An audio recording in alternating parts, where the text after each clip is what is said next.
Good evening, everyone, and we are live. So excited to be here with you all. We are going to be getting started very, very shortly. It is about 3 minutes to 6. So I know that I'm a little early. I wanted to make sure that we got everybody on here in a good time frame, that you are all are excited about growth and learning. And we are going to be finishing chapter 4, I believe we're in. This is 4. Maybe this is 3. I don't know. 4. Let go and let God. And so, um, super excited. You all in the comments, let me know where you're logging in from. What city, what state, what country you're logging in from. Super duper excited to be with you on this Monday. We know that on Mondays, all roads lead to book club. Super duper, super duper. I get excited about book club because even when I'm like exhausted, I get excited about book club. And today is just one of those days. I'm in class on Mondays and my phones don't stop on Mondays. And so, in between class and just trying to get my day started and the weekend clear, I look forward to taking a moment to break away from the norm of the world through book club. Okay, through book club. And so, hold on one second. Give me. I want to talk about one second. All right. So in the comments, let us know where you're logging in from, what city, what state, what country. Also, if you love someone else and you want them to grow with you, let's not be a gatekeeper. Send the link to someone else and let them know that this is the place that they need to be. All roads lead to book club on Mondays because we cannot pour from an empty cup. And on Mondays, I am here to fill your cup. Also, leaders are readers, and if we desire to lead in any capacity of our lives, we must read. Leaders are readers. I promise you, it changed my life when I began to read. And then, most of all, probably maybe up there next to oxygen, is that we're never gonna ever going to earn more than we learn. We won't earn more than we learn. And so it is very important that we understand how important book club is. My desire always, always is that all of us get what we need so that we can be who we need to be, right? If we get what we need so we can be who we need to be. Now we're in chapter 4 of Born Rich. Born Rich, and we already defined what the word rich meant. So when you define what the word rich means, and you should all do it if you have not, you put the word born in front of each portion of the definition so that this helps you. This will help you. This will help you be able to better identify that you're already born with everything that you need inside of you. This book is teaching us to rearrange what we already have present inside of us, teaching us to rearrange it. And so this particular part of this chapter is called David and Goliath. And I love the story of David and Goliath in the Bible, by the way. But I also want to start off by saying, for those of you who may not know me, my name is Nina Moore, and I have been hosting book club now for 6 years. I can't believe that it's been 6 years. Every Monday, unless there's a major holiday, and sometimes on a holiday, we are here. My sole purpose of this book club, which I've never charged a dime for, is to make sure that we understand the importance of personal growth and development. And because I have a gift, and the gift that I have is to really get into the mind of the author. So I'm going to help you understand the book in a way that you might not understand it by yourself. And so, welcome. If this is your first time, let me see a 1 in the comment if it's your first time. And if you're here all the time, type the number 7. We woke up with the number 7s all around us this morning. And we'll talk about that at another time. But we woke up with the number 7s all around us this morning. The leaders know what my leaders in my business team know what I'm talking about. The number 7 is a big number today, right? So type of number 7 if you're here all the time. I looked up some things about David and Goliath. And I want to talk about some of the things that I've studied or been studying about David and Goliath so we can talk about them right here before we get started talking about David and Goliath in the chapter of Let Go, Let God, right? Let go, let God. So, one, God qualifies the unqualified. This is for all of you. This is for all of us. This is for me. God qualifies the unqualified. So for every single one of you who have felt unqualified in your life or in your past, I'm here to tell you that God qualifies the unqualified. David was young and inexperienced in battle, and he was overlooked. Many of you today feel like you've been overlooked. I'm here to tell you and just to remind you that God qualifies the unqualified. And oftentimes, Charnice, God will call these people, he'll call people who do have a blemished past. He'll call people to be an example of the power of God and how the power of God can move through us when God does the qualifying. Does everybody understand that? See, not my neighborhood that I grew up in, not a perfect little mom and dad story. I came from a mom and a dad who were married for 65 years and not that story. But I'm talking about the ones that are against all odds, right? I grew up in the hood. I grew up in the hood and just made a decision that I wasn't going to live the life, not that we're bad mouthing our parents or anything like that, but that I wanted to become something better because I realized at the time in which I was born into, that the world had different offers for me, right? And so now our children have the opportunity to have the world at their hands like this. We didn't grow up with information. Our children grow up in an information age, right? And so it just means that the times are different. But God called David, who was what? A kid. He was inexperienced. He was overlooked, even by his own family. Hello, wait a minute. That goes to show your family doesn't have to support your big dream. Your families don't have to understand. Many times they won't. Many times they won't. They'll think you're cuckoo for Cocoa Puffs. And they will want to know, well, what's wrong with the life you got right now? What's wrong with where you live right now?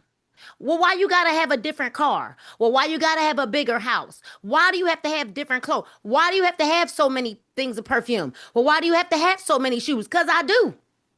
Cause I do. Cause I want it. Cause I do. I don't have to explain that God is an abundant God. He says that he owns all the houses, all the cattle, all the silver, all the gold, all the land, all the, right?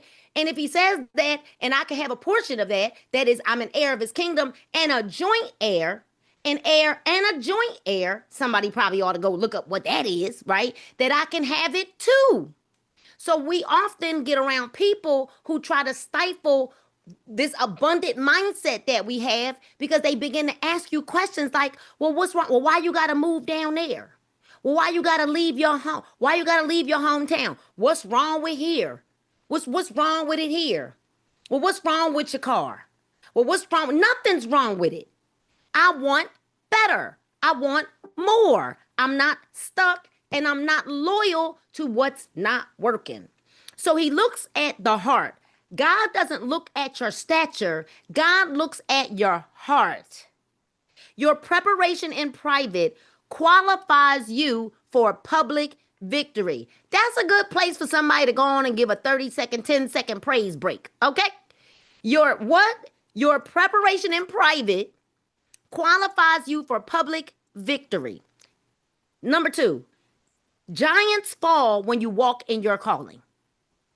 Giants fall when you walk in your calling. David didn't try to wear Saul's armor. He used what God trained him with, a slingshot and 5 little stones. Your anointing is most powerful when you stop copying and you start walking in your own identity. He took this little scrawny, little young, inexperienced boy, gave him a slingshot and 5 little stones, y'all. It doesn't even make sense, which makes sense to me because when God does things and it's happening in the supernatural, it never makes sense. How does it make sense that a little kid, inexperienced, short in stature, he wasn't even a big kid, he was a little puny kid that was inexperienced and short in stature, slays the giant? And although this is a literal story about David and Goliath, I'm really thinking more about how spiritually we can slay the big giants and dragons and demons and all kind of stuff that appear in your life with just that 5 little stones. It doesn't take experience. It doesn't take stature. It doesn't take all of those things. David didn't even have wisdom. Uh-oh. He didn't even have wisdom. He was a kid who was just blindly childlike enough to believe. See, God just gave me the. He was childlike enough to believe, Sharice, that if he took these little stones, these 5 little shiny little stones, that he could actually slay the giant. He was childlike enough to believe it. All right, let's hurry up because I want to get to the book. Number 3, faith speaks before the victory.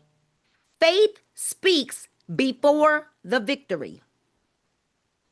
Before David even threw the stone, he declared Goliath's defeat. See, that's the problem. People don't want to declare the defeat. People don't want to declare the win because they don't see that the win is even possible. So you're waiting to see the win be possible before you will declare it. If it looks like I might get it, then I'll declare it. But I'm not going to declare it if it doesn't really appear like I'm going to win. If it doesn't appear like I'm going to beat the giant, well then, but because it got to look like it. See, this child, the reason why he chose a child who was inexperienced, short in stature, Mattia, is because he needed to know that this kid was going to blindly have childlike faith and say, well, if that's what he gave me to use in battle, that's what I'm going to slay the giant with. We think too much.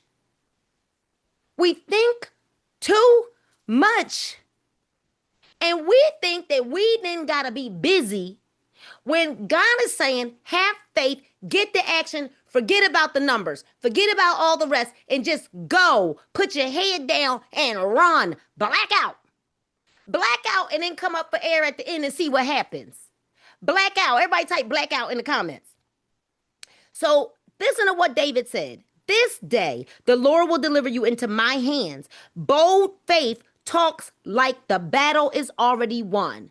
Some of y'all ain't talking like the battle is already won. Well then, 4, don't fight with the world's weapons. We wrestle not against flesh and blood.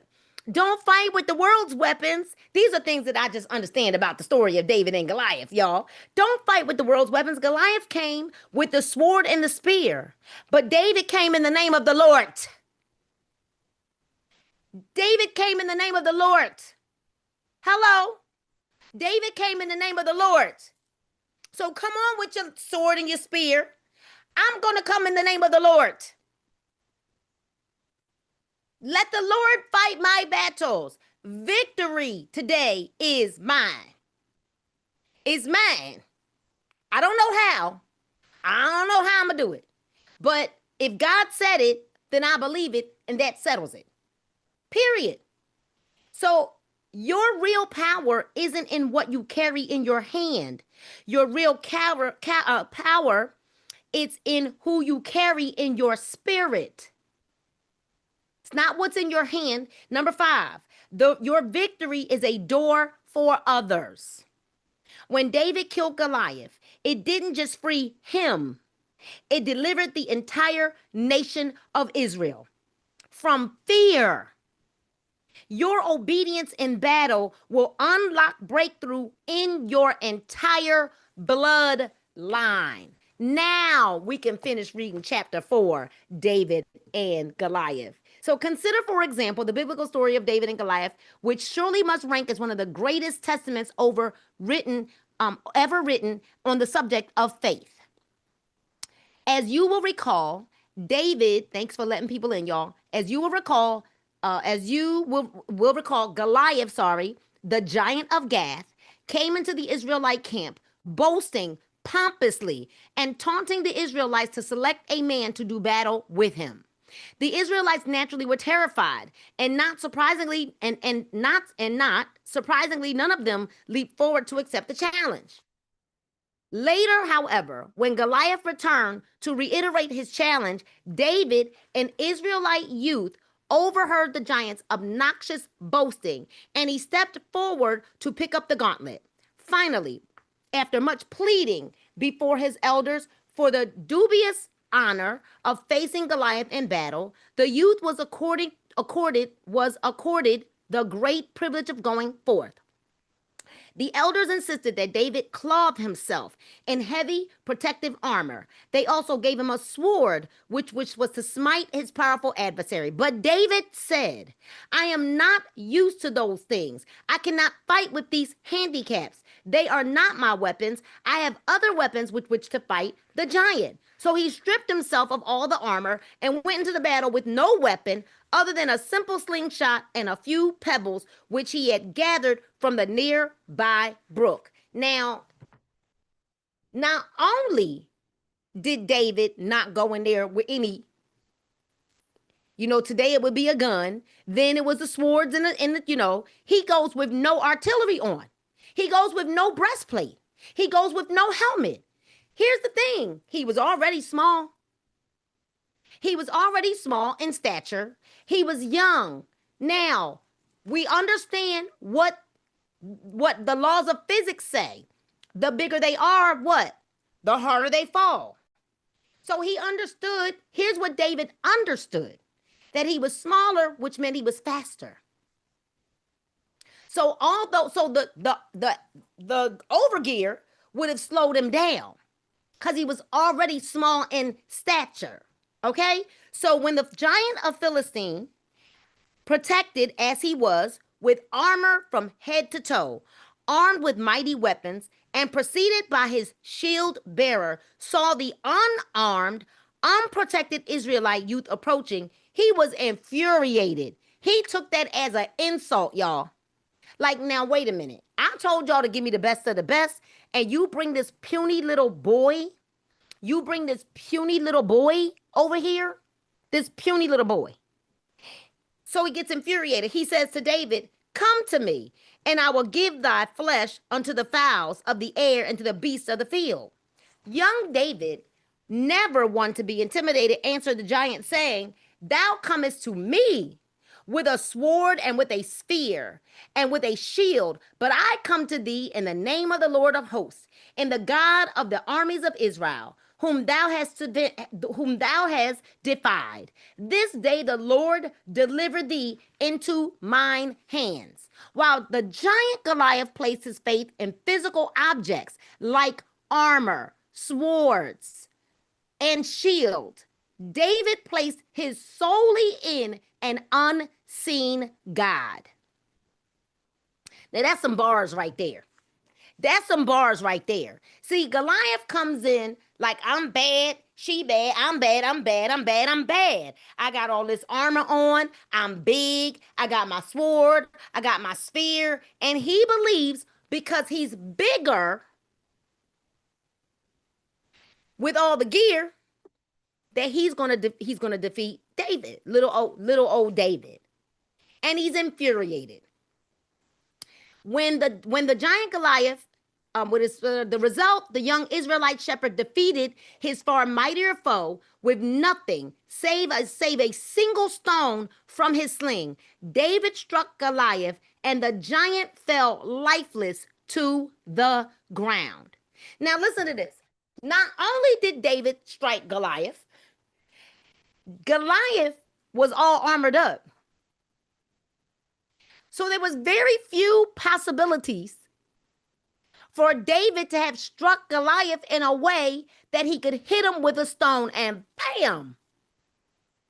Do we not understand how bad of a God we serve? Like, God is so awesome that he puts little David out there like, David, you the one, you the chosen one.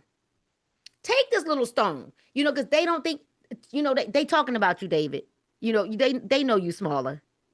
They don't understand the power that I've given you, right? Go walk in holy boldness, take your little shiny little pebble and go defeat the giant.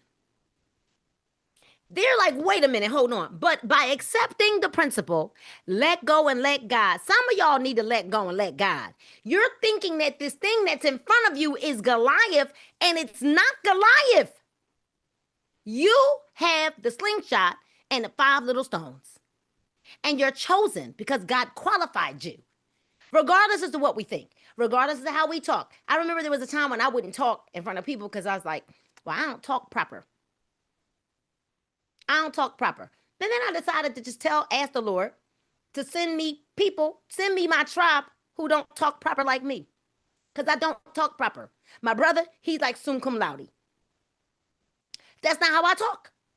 So Lord, give me the words that will attract my tribe because I don't talk like that. I didn't go to the university. I'm smart, but I may not say all the words properly. I may not dot every I and cross every T. Send me my tribe. And I'm going to let go and let God, and I'm going to let you do a perfect work in me, God, and you will draw all men unto thee. You will. So let go and let God. And believing that whatever must happen for you to reach your goal, whatever, I don't know who I'm speaking to. I can't even believe we're reading this today, right? Who even knew that we would be here in this book at this time? It is, and believing that whatever must happen for you to reach your goal will happen to you like David, will successfully conquer the giant in your life.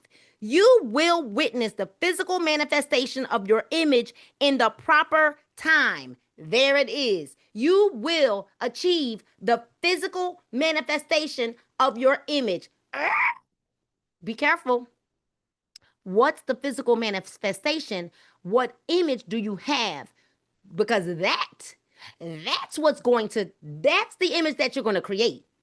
See, you might think you got this image of what you think you really want. But I am here to tell you, whatever image you really have, that is the image that you will create. This says the physical manifestation of your image and in the proper time.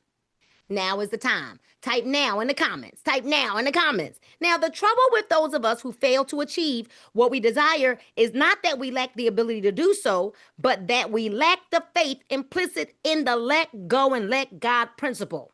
We got to let go, let God, let go, let God, let go, let God, which dictates that whatever is necessary for us to reach our goal will indeed occur. Whatever is necessary to happen, it will happen. Period. Because I believe it. I believe it. God, I believe it. That's all I need is I believe it, because we cannot produce anything that's outside of who we are. So if it doesn't happen, it's because you didn't produce anything outside of who you really are. Who you really are is what's at the table. See, David might have been small in stature, but he was mighty on the inside.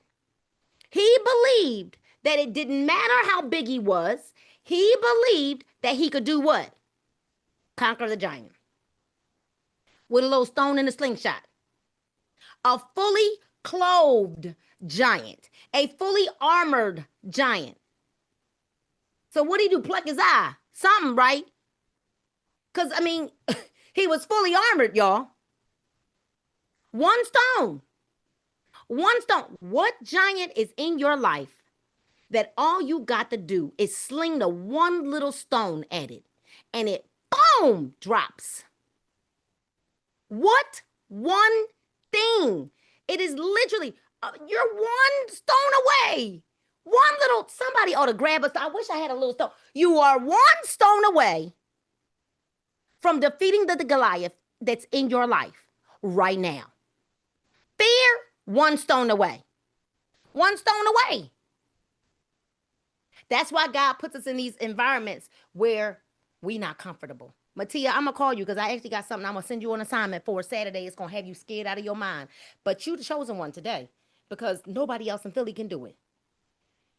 So we have to understand the trouble is that we lack the ability to do, but that we lack the faith implicit in the let go and let God principle, which dictates that whatever is necessary for us to reach our goal will indeed occur. We do not believe that we can simply tap into the great spiritual reservoir that lies within us to make the connection with divinity, all supply, or whatever else you wish to call that power, which sustains each one of us. If you fail to make this connection in your own mind, or if you lack the divine self-confidence born of faith in omnipotence, you will never be what you long to be or have what you rightly deserve to have. You rightly deserve to have what you want. The problem is, let me tell you. Oh, thank you, Holy Ghost.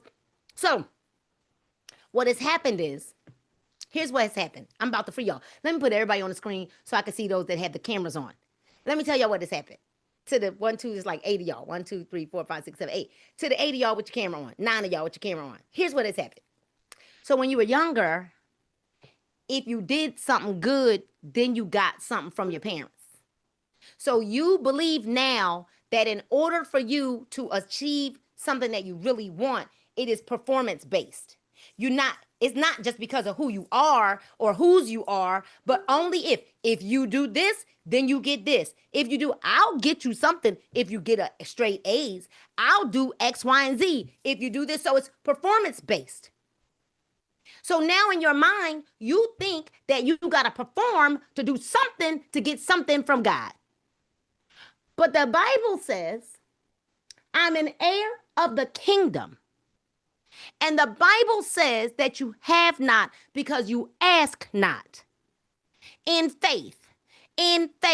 But we've been programmed to only think that we can get something if we perform in a certain way. Can I get a whoop whoop in the comments? Y'all know I'm telling the truth. So now you think, oh man, oh wow, well, I missed the mark, so I guess God's not going to bless me. That ain't what the word says. Now, what it says is we got to have faith. And then we activate the faith. I'm going to talk more about that at 8 o'clock tonight. Oh, Lord have mercy. I didn't even know we was going to be here, but we're here. All right. So all of your prayers, listen, all of your prayers will return to you unanswered. Your best efforts will bear no fruit, and your negative attitudes will thwart the realization of your goal. What in the world? Since when? We don't even serve that kind of a God, Charnice. That ain't how God operates. That ain't it.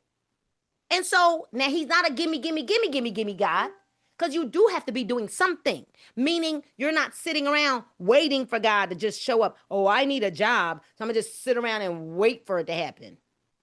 No, that's not what that means. What that means is you need a job, and if you operate in faith and you keep going, or an opportunity or a business or whatever, it doesn't have to be a job. I ain't down on jobs. I'm up on opportunity, right?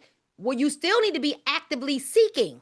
Seek and ye shall find. Knock and the door will be opened unto you. So we have to do those things. But what it means is he'll bring favor upon you. When you go seek to find and knock. Does everybody understand? We good, right? A mind that's saturated with fear of failure. Mattia, this is for you. A mind saturated with fear of failure or images of the unwanted results can no more accomplish, create, or produce anything of value than a stone can violate the law of gravity by flying upwards in the air. Why did that stone strike Goliath and take him out? Because David believed that it would. Simply that. Why did the woman with the issue of blood get healed? Not because she touched Jesus's garment, because she believed if she touched his garment that she would be healed. So what you believe is actually what's happening. You believe it. You believe, people believe, ain't nobody gonna buy nothing from me. I ain't never gonna have I mean, this is the most success I've ever had. I'm probably never gonna go past here. You probably not. Because you're gonna go exactly where your mouth says. Speak those things that are not as though they are, whether that's good or bad. Speak it. So this says the value of the stone violate flying upwards in the air. The Creator does not alter the law of gravity to accommodate a person who walks off the roof of a house. That's not what he does. That's not what this says. Even though the person may do it unconsciously or in a drugged state. Similarly, the creative principle of the law of achievement cannot be violated with impunity. Therefore, you will achieve what you desire and what you long to be only when you become obedient to that inexorable law of life. To recapitulate, the first step in the creative process is to relax and see yourself already in the possession of the good that you desire. Build the image. Close your eyes if you're not driving your car. Close your eyes and see yourself already in possession of the good that you desire.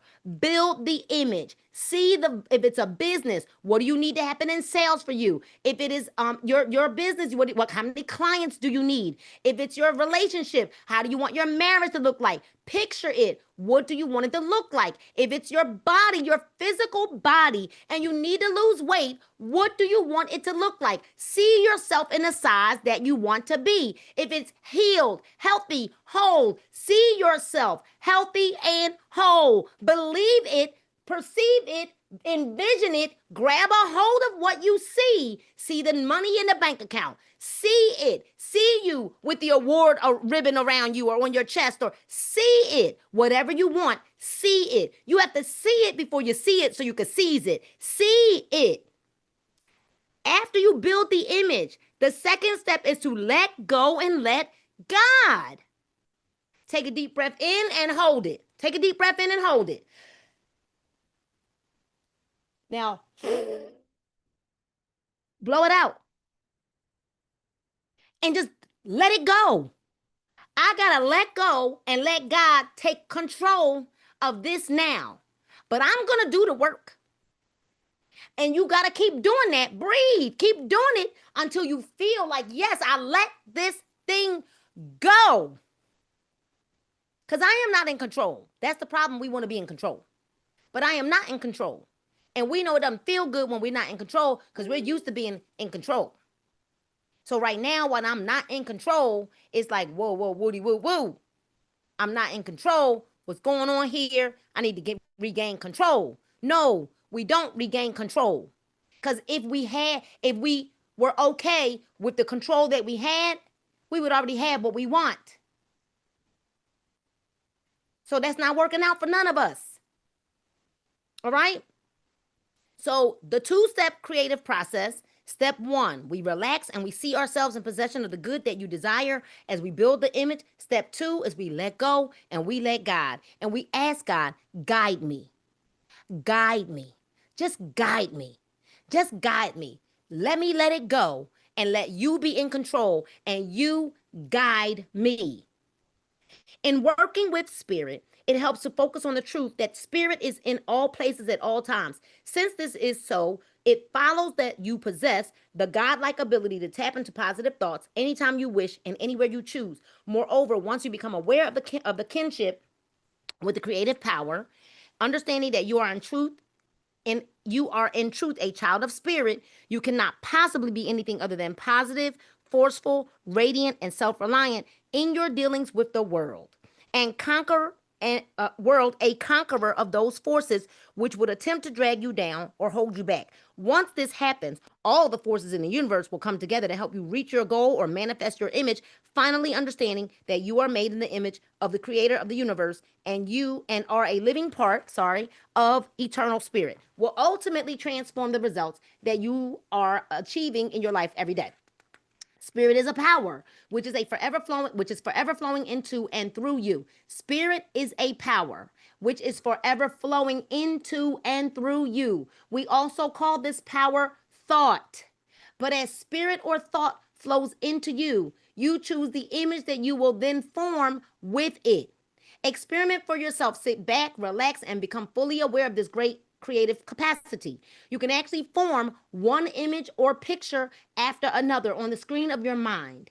Images of things which already exist physically, like your car, your home, your place of business, or images of things that do not yet exist, such as your short-term and long-term goals. Although spirit is the very essence of your being, it will never move into form or into an image without your assistance. Those people who sit back and do nothing saying, God will look after me, are just fooling themselves, since God only helps those who help themselves first. Boom. God only helps those who help themselves first. I'm not stuck. It follows that you must always do your part to start the creative process in motion. You must always build the image and know in your heart the image will materialize. You must come to look upon God as being a great unseen provider who inhabits every fiber of your being. You must also understand that the instant you form the image in your mind, God will go to work in God's perfect ways and move you into an entirely new vibration. That is, you will begin to feel different. So the first thing that happens is you feel different. So always remember, the new feeling coming over you really is God at work. Although you may express your elation by saying you feel enthusiastic. Remember that the word enthusiasm is derived from the early Greek entheo, meaning in God. Your enthusiastic attitude will in turn cause your actions to change, and you will start behaving differently. Furthermore, because of your new vibration, because of the new vibration you're in, you will begin to gravitate toward and to attract to you other like-minded people. Strange and wonderful things will begin to happen to you. And with such regulatory that you will be at a loss to explain or even comprehend what is going on. So don't even make the attempt. Just understand that it is God's way or the way of the creative force. Accept the good as it comes and expect more of the same in the future. So how do you get what you really want? How do you get it? Raise your vibration. Raise your frequency. You want more? You want God to bless you? You want your business to survive and you want it to thrive? Guess what? Raise your vibration. If you sitting around looking like somebody who always got low energy, guess what's going to happen? It'll skip right over you. Boom, goodbye. Because you look mean. Because you simply just look mean. People sitting there looking sad. It's amazing to me. We know this amazing God. And people sitting there, their body language is saying, don't talk to me when they sitting there like this. Who's talking to you? You're telling people without saying a word, don't talk to me. You're telling the world what you're trying to attract. Nothing and no one. It always kills me, y'all. I go vending. And when I vend at vending events, Charnice, it's amazing to me. I watch people at vending events sit behind a table. And it's always been amazing to me that at these events, you mean to tell me you won't stand up to speak to people? Hello, how are you? Because if I get eye contact with you, you come in to talk to me. But people sit at the vending tables like this.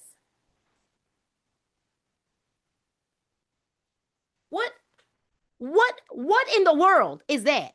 That means you really don't want me to buy anything from you. You're sitting there scared, so you're doing this so that you don't have to make eye contact with anyone, so that you don't have to speak to anybody, even though you're vending.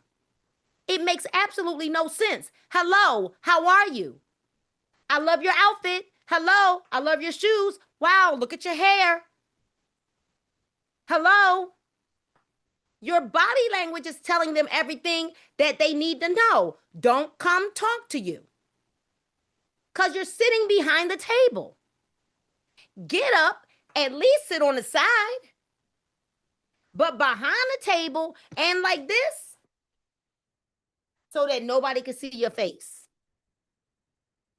You don't want to do business. You don't want to do business. So where we at?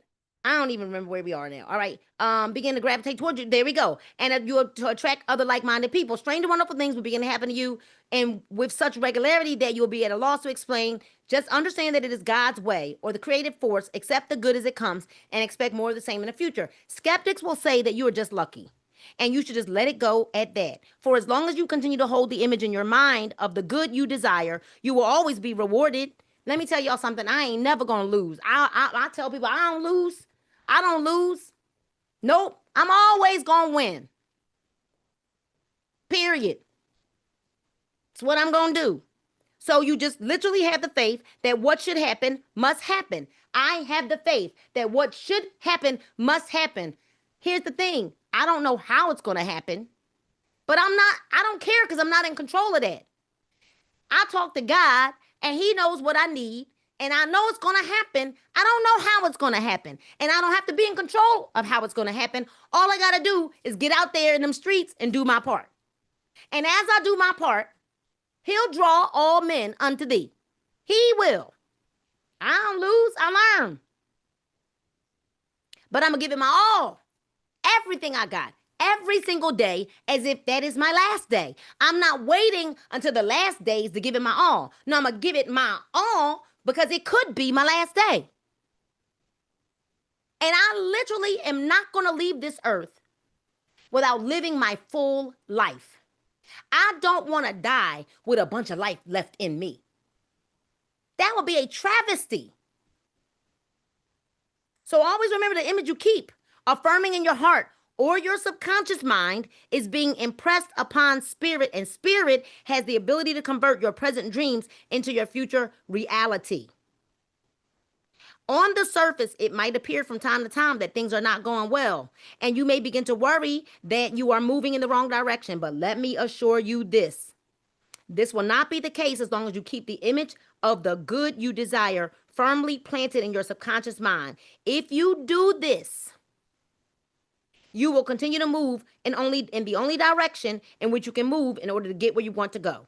It is never sufficient to believe in yourself, that part of you which God created in his image, only when you feel particularly enthusiastic or when some particularly good fortune has befallen you. It is never adequate to have faith sporadically, because you know there are people that they can have faith sometimes. They can only have faith when things like feel like they going good. But when things don't seem like they going good, they can't have faith. Then they'll tell you, oh, I'm just depressed right now. Oh, but I thought the same God. Do you love the same God while things aren't going so good as you do when things are going good? Ain't it the same God? So why are you even speaking that on yourself? If it's the same God that is blessed me and kept me when things are going good, isn't that the same God that is keeping me when things don't appear like they going so good? Ain't it the same God? He's the lover of my soul, the mender of my heart. He's holding me safe in his arms. Same God. Same God in the good is the same God in the bad. So that same energy we got when things are good is the same energy. You know what? Things aren't that great in my life right now. But God, I don't know how he's going to do it. I do know that he will. And until I'll praise. I don't know how. I don't know when. But I know that he will. And until, and until, and until, and until, and until, and until. God, I don't know. I don't know why things are like this. And I don't feel so great. I mean, because I know the human side of me. But you know what, Lord? I'm just going to trust you. I can't sing the songs. I'll trust you. Though it's not easy. Sometimes it's pain in my life. Makes you seem so far away. But I'll trust you. I need to know you, Lord, are here. But we're going to sing, I trust you. Well, in the good times and in the bad times. We got to trust him and praise him all the same. Because if we don't, he going to say, oh, okay, I see. You only good when things are good. But what's going on when it ain't so good? You not okay then? Because it's when things are not so good that you are becoming who you need to become so that you can have what you asked him for. Oh, we can't bypass the process because you have to become a different version of yourself so that you can handle where he's taking you. But if you're falling apart, guess what God says? He takes the clay and he smashes it back down. And you're wondering, well, the potter wants to put you back together again. Yeah, he has to. Because you just showed him you're not ready. He's saying, I got to see if you pass this test. And if you don't pass this test, if you keep taking, that is why God gives us erasers to take the test, y'all. On the pencil, there's an eraser. So the answers are not permanent. Somebody, you know what? Anyway, let me just go. I'm on fire today. Lord have mercy. Let me just go on and read the book. And what did the book say? I don't know. Where was I at? Always remember the image that you keep affirming in your heart. So on the surface, it might appear from time to time that things are not going good, right? If you do this, you'll continue to move in the direction in which you can move in order to get where you want to go. That's where we were. All right. So it is never sufficient to believe in yourself. That part of you, which God created in his image, only when you feel particularly enthusiastic. We read that. It won't, where we at? Spirit 2, get enthusiastic over your prospects and then undermine all of your mental kingdom. Let me read that line again. So it says, it is never adequate to have faith sporadically, to get enthusiastic over your prospects and then undermine all of your mental kingdom. It won't do to keep dropping down again and again like the frog trying to get up out of the well, but feeling weaker and more discouraged after each fall. Any person who starts the process in motion is letting go of his image of prosperity and is using his creative powers to build a poverty instead. As we have already said, God, being just a God, will always work to bring about your ultimate good, but always bear in mind that it is your innermost thoughts and images that you are requesting. Your innermost thoughts. So we can fake it all we want to. We can fake it all we want to. God is saying, I know your innermost thoughts. And you're trying to make yourself believe. Now, granted, you got to keep saying it until you believe it because the subconscious mind doesn't know the difference between a truth and a lie. But at some point, you got to start believing it. Like you literally got to believe. I love that song. That you can climb the house, move the highest mountain, cross the widest ocean, walk across the waters. Believe it. Believe it.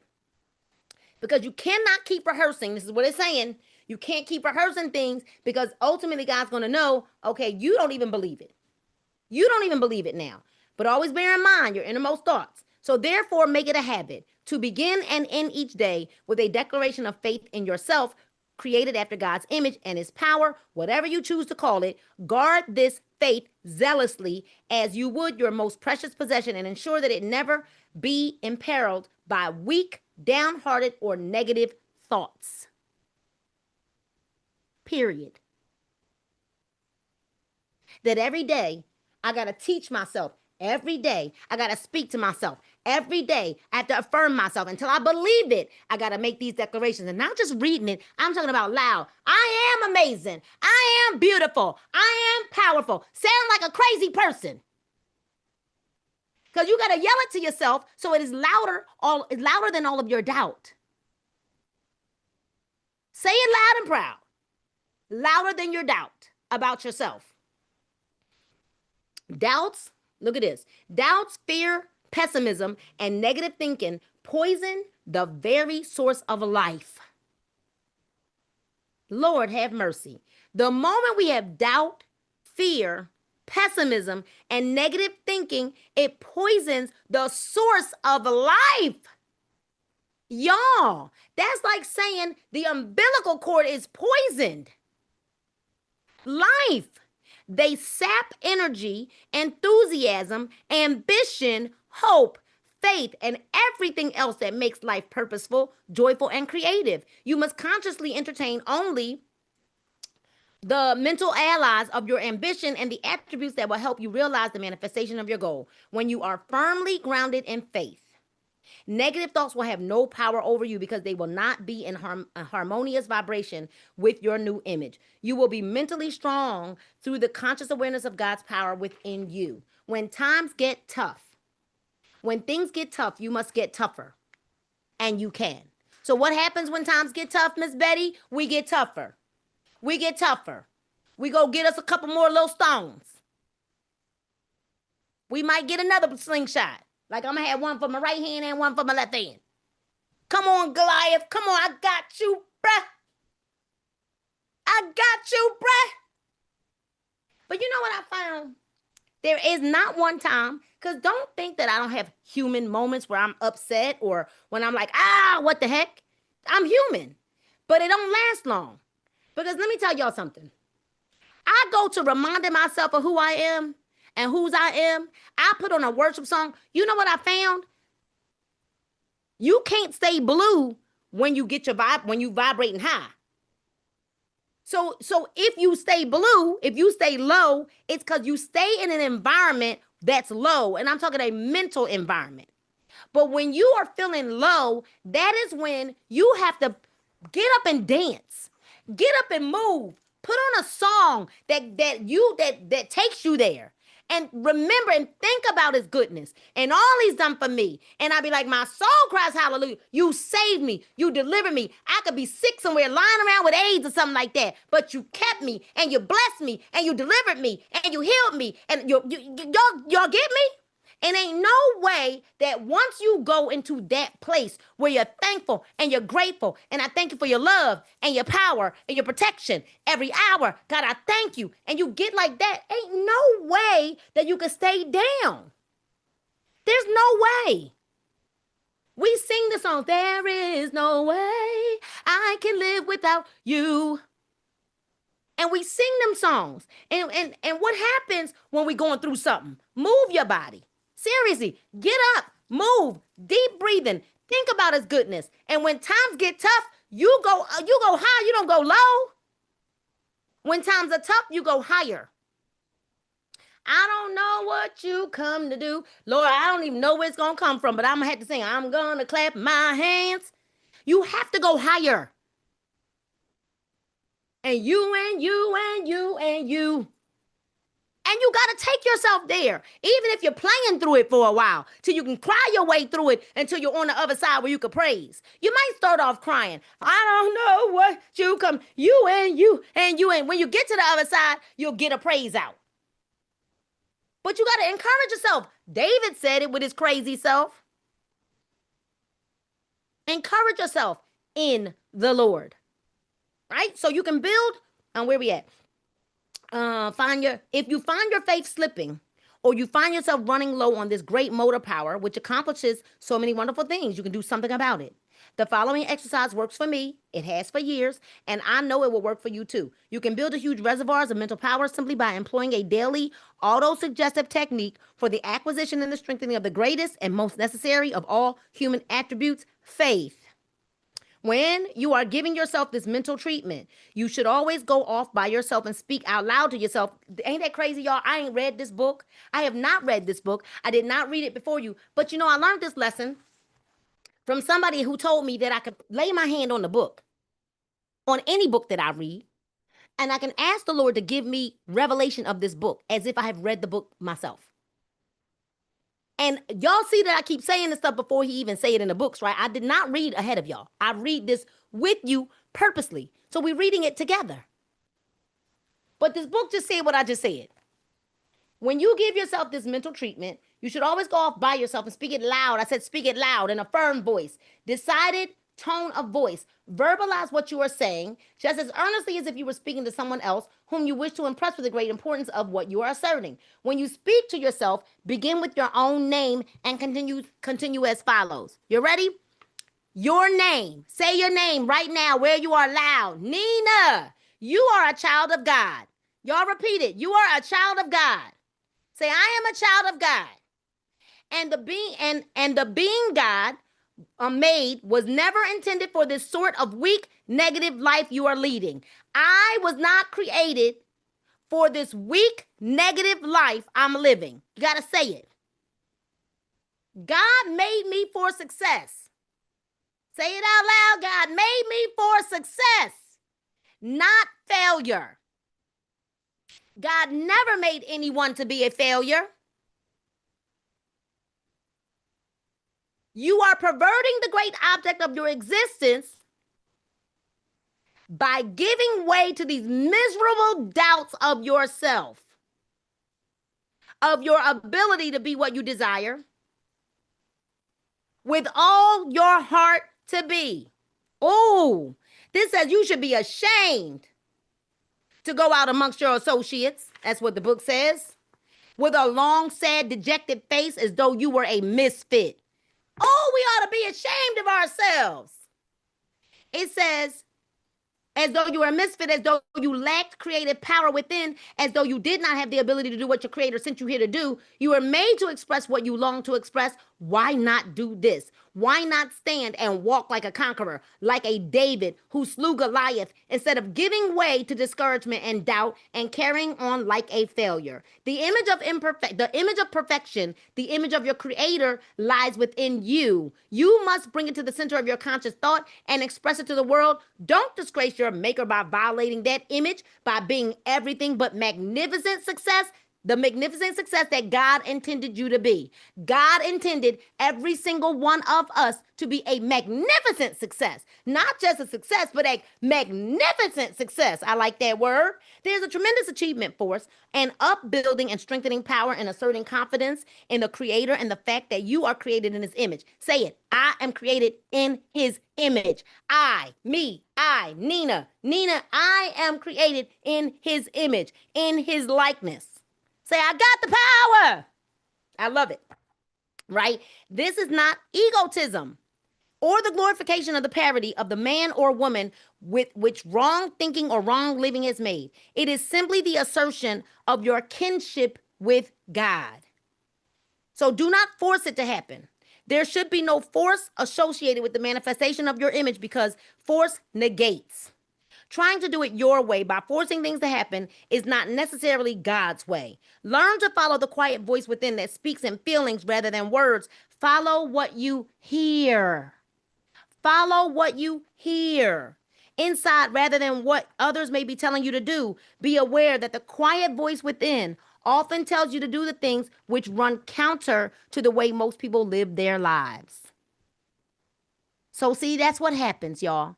The regular, average, ordinary people are living their lives in a way that they don't understand what you're doing because they're running in a different direction. The majority of people, y'all, are running in the same direction. And here you come running upstream. And they are running downstream, trying to figure out, well, why you want to go up there? Because it's easier to flow this way. It's easier to flow that way. Why are you doing that? Oh, you doing that again? You doing another one of them things? What is this? Because they don't have an understanding, because they don't have a revelation. There are people who really are okay with just being okay. Okay. Do not be unduly concerned by this. Many of the world's greatest leaders were considered heretics by their peers because they chose to march to the tune of a different drummer. These individuals were following the quiet voice within them rather than doing the things considered fashionable in their day. So while they out doing hookah, I'm out making money. I have no desire. None. Let your image sink deep into the treasury of your subconscious mind. Let yourself get totally and emotionally involved with your image, because by doing this, you are letting go and letting God. Understand, moreover, that if you shall falter for any reason and go your own way, the minute that you recognize your error and reaffirm your image, spirit will pick up right where it left off when you chose to take over the controls. Then you will instantaneously be back in the right vibration and on the correct pathway, leading to success in life. Follow these instructions below to the letter. Number 1, relax and see yourself already in possession of the good that you desire. And then number 2, let go and let God. That ends chapter 4. Oh my goodness. And now we're gonna next week we're gonna start chapter 5 which is expect an abundance. I don't know about y'all, but when I was looking at the chapter names of the chapters, I couldn't wait to get to chapter 5, where we are living in the season of expect and abundance. So for those of you that might be late, or maybe you are watching this live, we are reading Born Rich by Bob Proctor, one of my favorite mentors. We are now, next week we'll be starting chapter 5. We want to make sure that you are back here next Monday with us at 6 p.m. Eastern Standard Time. We're here every Monday unless it's a holiday or maybe I'm away or something like that. So you want to make sure you're inviting all of your friends and your family every single Monday. Don't be a gatekeeper. Make sure you're following me on all social media platforms. My name is Nina Rochelle Moore, pretty much all across the board, or the Wellness Queen, right? Super duper excited to have hosted this week's book club, where we desire for you to grow and be all that you can be. You don't have to hang up just yet, y'all. So remember this, y'all. Always remember that we want you to enjoy the rest of your day, enjoy the rest of your week. Be kind to one another, do a good deed, and pay it forward. And always, always remember that God loves you, we love you, and there's